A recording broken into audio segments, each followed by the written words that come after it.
Hi everyone, it's Nick here, and we're talking about the brand new Season 2 of the Olin Rogers created Final Space.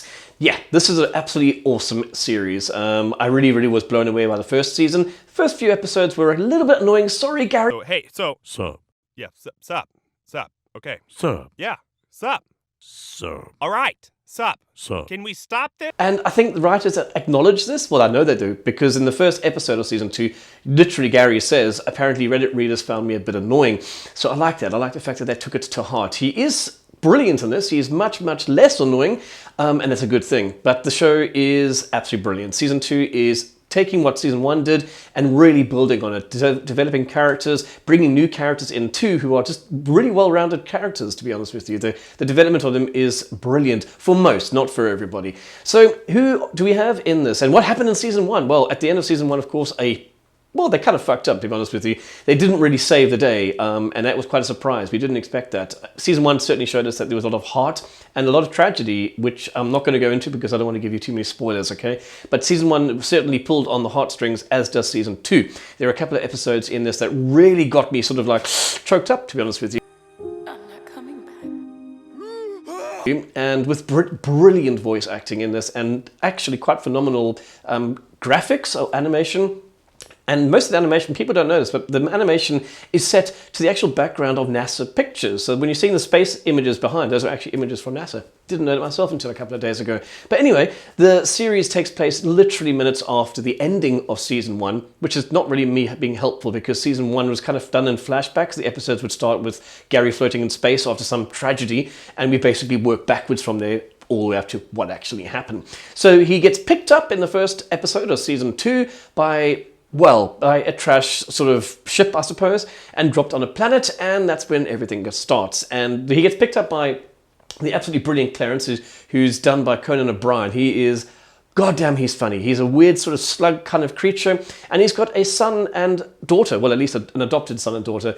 The daughter is, basically is Ash. It's Ashley Birch, as a matter of fact. I'm not sure if anyone knows who she is. She basically does the voice for Tiny Nina from Borderlands 3, and had her own sort of YouTube series with her brother, building up, prior to Borderlands 3. She's really great in this, and her character's name is Ash as well, which is quite nice that they managed to keep that in. And Fox is her brother. He's basically this big dude with a he looks kind of like Barrett. Is that Barrett? Barrett, that's the one from Final Fantasy VII. He's got a gun in his hand, this big dude. And he's brilliant too. Like I say, all the characters have their quirks. They're all fun. They're really enjoyable to listen to and to watch. And of course, we've got Gary joined by Kevin. Fuck you, Kevin. For a second there, I thought it was... I'm back. No! I love Kevin, even though he's really the most annoying robot in the world. And of course, we are joined by little Kato, who's great. He really is brilliant. And from Season 1, of course, he's still suffering a little bit. I won't tell you why. He is in this, and a lot more character development happens with him. 13 episodes. It's already been picked up for Season 3, which is great. It was picked up a week after the last episode of Season 2 was aired. And I'm really looking forward to it because it certainly sets itself up. As I mentioned earlier, show creator Olin Rogers, he created the show basically. It started on his YouTube channel. He had a couple of episodes bouncing around a long time ago, and then he pitched it to the network, and of course it was picked up. But he says that he has enough material for 6 seasons, and I'm more than delighted to watch 6 seasons. And he also does have an ending for that, so that's quite nice. It's nice it's not just open-ended. It's not like The Simpsons, for example. So that's one of the reasons why I really enjoy this show too, is that there's a proper storyline. A lot of people like to compare this to Rick and Morty. I don't think you can compare it to Rick and Morty. This is actually a story from episode 1 to episode 13. It does, of course, deal with a lot of issues, as a matter of fact. Some of the major themes in this are abandonment by parents. Of course, Rick and Morty also deals with that a lot. But the show is, like I said, it's a lot more heartful, I find, than Rick and Morty, because it's not so hard. It's not, the characters aren't such assholes that you really can't, relate to them, I suppose. But that's the reason I like this. It's a lot lighter, as I said, and I really do enjoy the story. The story is massive. So let's talk a little bit about the story, but I won't give any sort of giveaways. I do like the fact that they are being rather naughty and derivative, I suppose, by borrowing a lot of elements. They certainly push the whole Avengers, or at least Marvel's Avengers universe, by needing 5 keys to basically unlock the final space, where Quinn was left in season 1. So that is the main goal. So we have a plot throughout the entire season. Season 1 episode with 1 to 13. We're trying to get keys to unlock final space. And they borrow a lot, like I say, in this, and it's done in a very sort of tongue-in-cheek manner. They start one episode basically on a planet that looks like what's it again? The frozen planet Toth fucking in Star Wars universe. And they have a whole episode, basically, where Clarence, voiced by O'Brien, is a sort of leader of the resistance. Hoth, that's the planet. He's a leader of the resistance, and he's trying to sort of gather people for the resistance. What is he resisting? We're not quite sure. He basically keeps saying that these resisting people who want to resist the resistance. Okay, brilliant. Absolutely loved it. So they do borrow a lot of things. There's also an episode where it's much like Aliens, with some creatures running around a ship going completely mental. I'm not going to tell you any more about that, but like I said, it's nice that it borrows a lot of things, and people will acknowledge the nods and the winks, which I think is quite nice. Other things that also happen in this, as I mentioned, it's got a lot of heart. There's one or two episodes which really are quite beautiful, very warm, very moving. They're not quite what you think they are at the beginning of the episodes. As I said, we do have a story running throughout this, and find the 4 or 5 crystals. First one, for goodness sake, is square like the Tesseract. I love the naughtiness of it. Anyway, but you do get the occasional sort of monster episode where the things that are taking place in this don't really move the story forward. And those are really, really some of my favorites. Again, not trying to go into any spoiler territory, but characters from the past come back, and that really brings a lot of warmth and a lot of sort of heartache, actually, because some of these characters have really been through shit. So yes, absolutely brilliant. Love the way that everything was woven together, and I really, really am looking forward to season 3. So let's have a look at some of the negatives about the show.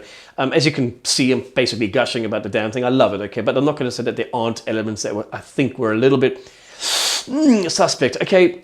The stupid humor, the toilet humor is still here. I like it. I can see that people might not like it, some people. But, when there's basically people pissing around on a ship, and not mean messing around, literally urinating to try and own the ship, that might get a little bit much for some people. So yes, some of the stupid humor is a little bit stupid. As I mentioned earlier, there's 1 or 2 characters that were not really developed, and Fox is one of those. He's the son, or the adopted son, of Clarence, a guy that looks like Barrett from Final Fantasy VII.